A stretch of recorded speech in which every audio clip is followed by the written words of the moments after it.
12 bilyonaryong galing sa hirap. Yan po ang ating tatalakayin dito sa Dad ng Bayan. Ako nga po pala si Michael Sai, ang inyong Dad ng Bayan. Dad ng Bayan ay lagi niyong kakampi. Tutulungan ka at hindi.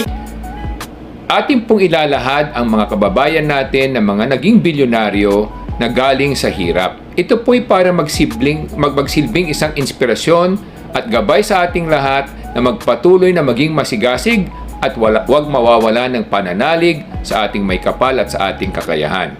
At dito sa ating bayan, kahit na sinasabi nila noong panahon na tayo ay third world country or emerging economy, napatunayan natin na kung may masikap at kung ikaw ay masikap at masipag, laging merong pagkakataon na ikaw ay makaangat sa iyong kabuhayan. Simulan po natin sa number 12. Of course, ang kilalang-kilala na ating champion na si Manny Pacquiao. Siya isang boksingero na naging kampiyon sa 8 dibisyon at ang kanyang estimated wealth ay mahigit kumulang $100 million pataas. Kasi nga hindi lamang yung kanyang ari-arian ang sinusukat dito, kundi yung kanyang endorsement value na pinapahalagahan ng mga multinational o malalaking kumpanya sa iba't ibang bansa.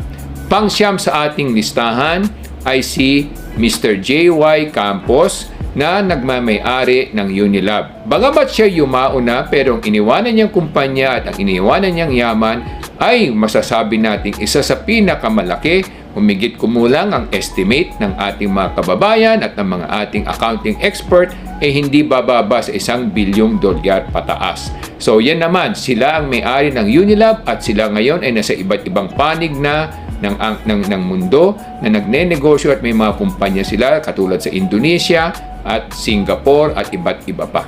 Ngayon, pang 10 sa ating listahan, of course, si Mariano Ke. Bagamat siya yumao na rin, pero iniwanan niyang kumpanya na Mercury Drug ay masusukat natin na humigit kumulang $1 bilyon pataas din ang kayamanan na naiwan niya. Siya ay nagpunyagi, siya ay nagsimula bilang isang ulila na naiwanan ng mga magulang, nagtitinda ng mga gamot na sa kartero, sa kariton, at napalaki niya ito pag nung siya nagsimula ng isang tindahan at naparami niya na ngayon ay meron humigit kumulang 1,200 na tindahan ng Mercury Drugstore sa lahat ng sulok ng Pilipinas. Pangsyam sa ating listahan ay si Mr. Tony Tan Kak Tiong. Siya naman ang nagsimula ng Jollibee kasama ng kanyang mga kapatid at pamilya. Ang kanyang estimated na kayamanan ay humigit kumulang $1 bilyong pataas din. At siya ay nagsimula bilang isang tumutulong sa pamilyang hanap buhay nila, naguhugas ng pinggan, nag-aayos ng lamesa, at nagsimula rin siya bilang isang maliit na ice cream parlor. Nag-franchise siya noon sa isang ice cream company ng Magnolia at nagsimula siya sa ganoong negosyo hanggang sa naitayo niya yung Jollibee, naging burger store at naparami niya. At ngayon hindi na lamang Jollibee, kanila na rin yung Chowking, Greenwich, Red Ribbon at iba't iba pa. Ang Jollibee ay may humigit kumulang sa 1,500 stores na at dumadami pa kada taon. Ngayon, puntahan natin ang pang-8 sa listahan natin. Ang pang-8 sa listahan natin ay si Andrew Goshenun. Ganun din ang kanilang mga estimate, humigit kumulang $1 bilyon pataas ang kanilang kayamanan. Ano naman ang kanyang hanap buhay? Philinvest Group of Companies sa yung East West Bank. Siya ay nagsimula bilang isang second-hand car trader. Kumbaga, nag-ahente siya ng mga second-hand car trader. At nung pangalawang digmaan, sila ay nahirapan din dahil halos nasalanta ang kanilang kabuhayan, pero nagpatuloy na bumangon at nagpatuloy sa kanyang pagpupunyagi at kaya ngayon napalaki niya yung Philinvest na isa ng real estate developer, isa sa pinakamalaki sa ating bayan. Pang-7 sa ating listahan ay si Mr. Lucio Ko. Ang kanyang estimated wealth o kayamanan ay humigit kumulang sinasabi nila $1.5 billion pataas.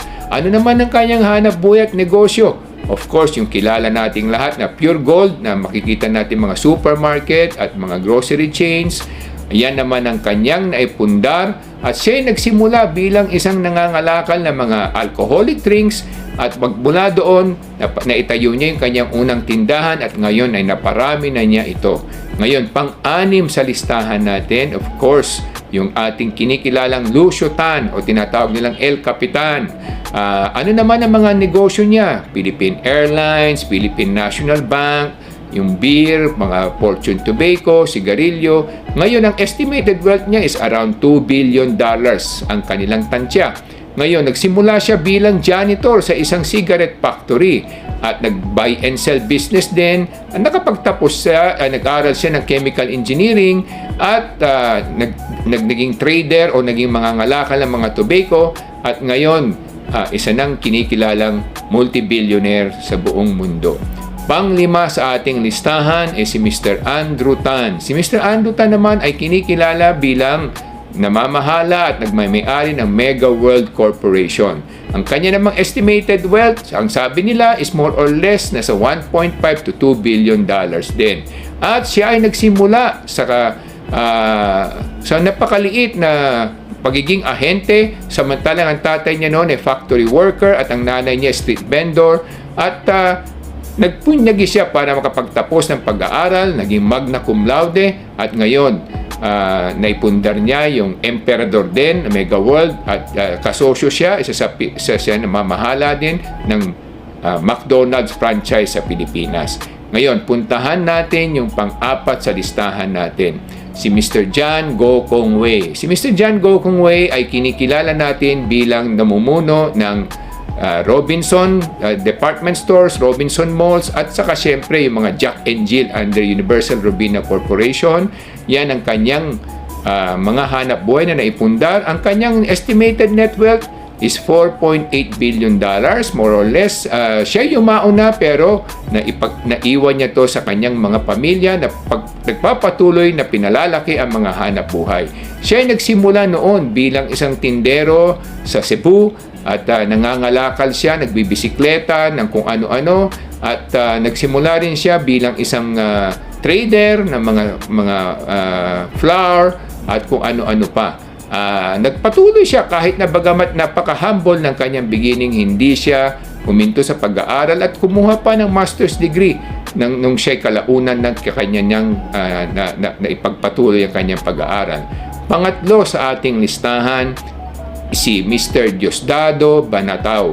Siya naman ay isang taga Cagayan Valley Province at taga Norte.